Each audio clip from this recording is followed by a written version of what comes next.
We are back on Taking Care of Business on Koerner Radio, News Talk, 1180, 1230 KGEO, 1410 KERI, now in Albuquerque, New Mexico on 1000 KKIM, and across this great, beautiful nation, especially today, on KNUCmedia.com 3 times a week. Our guest in studio, Kath and Mark. It's going to be a long day. Cathy.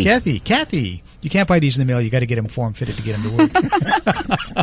Cathy and Mark Abernathy talking about the national elections and the local elections. Ray Charles isn't here either, is he? Or Ray Stevens. Yeah. Oh, So, the House. Right. Big surprise there. We have the biggest majority since 1946. Wow. And maybe people took as serious as they did what had gone on in World War II, that they needed a Republican House, and Sure. they built it up. We've got some great ones, starting with Mia Love in Utah. Mm-hmm. This young woman is just, I think she's going to be dynamite for our party. She's black, but that's not why. I just mean she's just a... Sure. Spark plug, and I'm not sure how young she is, but she might be just 30, maybe less. No, she's a little older than that. Yeah. But yes, and well, let's not discount. She is black. Yeah.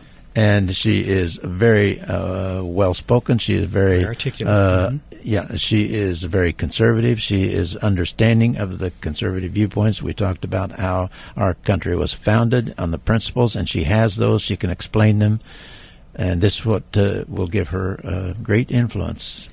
Right. The point being that she is a black who understands what's wrong with the government policies that they've done to the black population, and she'll have more credibility than I will when I talk about it. And that's what's wonderful about having someone like that. Exactly.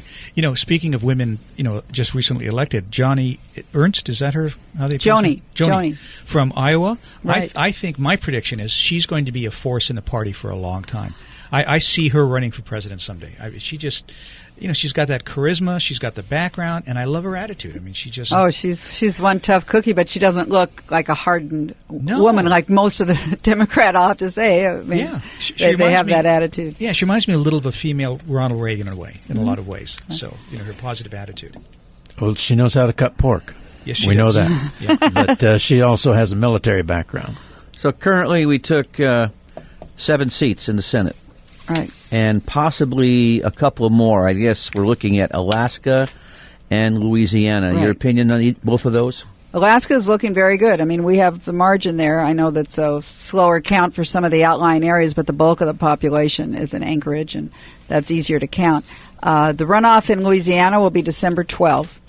And I don't know that Senator Mary Landau is going to be able to pull this one off. She's made a lot of faux pas. Her most recent blaming the South for their attitude about blacks and women. And here we have a black president, and she's a woman senator, and she's still complaining. I don't know what else we have to do to get them to break that. But they do it as, they try to, Democrats and then those Democrats that carry either the color issue or the gender issues, they want to stoke the fire. They don't want it to get better. They want to act like it's a big problem, and there isn't a problem, but they say there is, and so then everyone thinks, well, then I guess there is. We had Colonel Maness on the show. We liked him a lot. I thought like he was Maness. great. Yeah, but I don't see anybody that would vote for Maness voting for her. There's just no way it's going to happen. So they're going to vote for the Republicans. So I think Louisiana is pretty much set for us. What do you think? Well, what can happen in a month and a half, or less than a month and a half, but exactly a month. But it looks good. It looks good for us.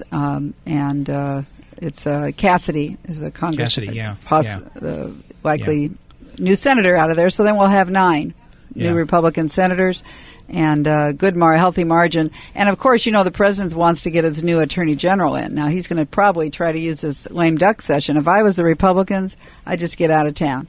Now they don't control the Senate agenda, of course, right now, but that's when does that change? January 3rd. Oh. So we have a little bit of time here, and they are going into a lame duck session.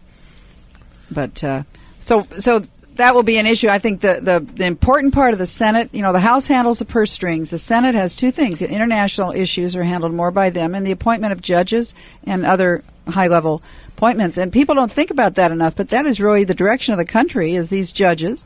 Sure. And the cabinet-level people that are approved in other positions. So I thought that was the key to the whole election, just stopping Obama from appointing these judges. Exactly. Right. Yeah. If I think that's an important campaign, that when we campaign for national office, president and Senate, we need to keep instructing. The voters forget that until there's a big debate going on about who's the next Supreme Court judge. But those are votes that last 40 years. These judges are there. So they're making policy long past that president who appointed them. And I hope the Republican Senate will be gutsy. And if the person isn't qualified and off the rocker like most Obama's choices, then they oppose it.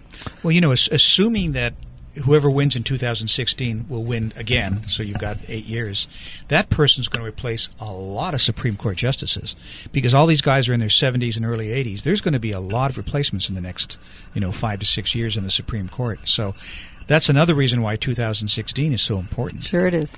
Yeah, because on our side, a lot of Republicans appointed to the Supreme Court will be probably aging out during that era. So we need to have a Republican president, because we know Obama will replace anybody with another liberal. Well, Ginsburg, I don't know if Ginsburg will last 2 years. Right. So. Well, they're trying to, and then of course if he thinks he can sway some deal in the Senate for a vote for somebody, I hope he can't. Yeah.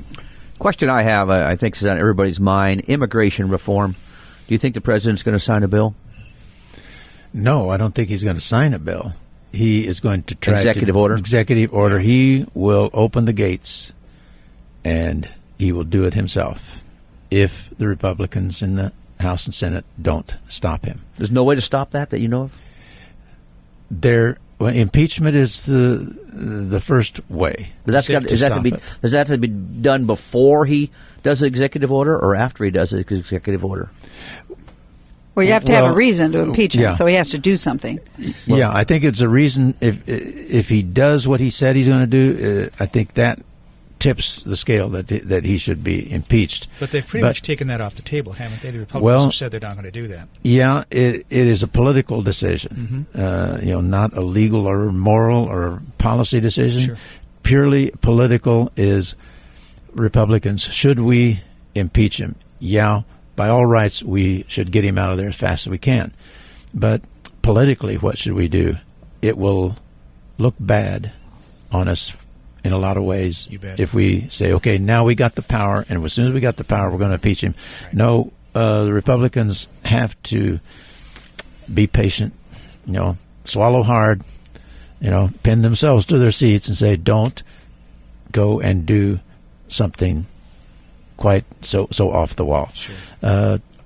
We have to look very sensibly about what it is that we can do, that the bulk of the population is going to say that is reasonable. A reasonable thing. That's what we put the Republicans there for. Mm-hmm. We didn't put the Republicans in to impeach Obama. We put the Republicans in to stop him, though, from doing anything more of what he's doing, and to start reversing what Obama's doing. So, and to also break the deadlock of Harry Reid in the Senate, so that the bills can start flowing from the House. They can, instead of stopping at the Senate, they can be put on the president's desk. Sure. Now, we put bills on the president's desk, reasonable, rational bills on the president's desk, and he will veto them. But politically, that builds the politics for the 2016 election. Sure. But, Mark, isn't the main concern now in the next couple of months that he's going to try to use the executive orders to get as much through as he can, because he knows come January his agenda's done? He will. That's the egotism. Mm-hmm. That's the Messiah part of him. Right. He will try to jam through and do everything by force that he can. Now, Bill, if you look at Bill Clinton, and when he was president, and he lost big time in 1994, the Republicans took over contract with America. What did Bill Clinton do? He said the era of big government is over. Mm-hmm. And he sat down with Newt Gingrich and the Republicans, and they started working to what the Republicans had said they wanted to do. Clinton said, okay, the voters voted. Mm-hmm. And so he became a conservative in many ways. In other words, he took credit for the a huge welfare reform that was done right then. Sure. And remember, he vetoed it twice. The Republicans kept coming back with it. And I hope this Republican Congress thinks that way, too. Just keep putting it there, because ultimately then that keeps it in the public discussion. And ultimately, he saw on the third try, he said, I better sign this baby. Yeah. He did. It was successful. And then the first thing when Pelosi and Obama got in for those 2 years, they got rid of the work for welfare. So we need to get that back in. Yeah, it's amazing when you look at how rational he was compared to Carter and Obama. Clinton was. It's amazing. Right. We'll be back in a moment on Taking Care of Business on Koerner Radio News Talk 1180.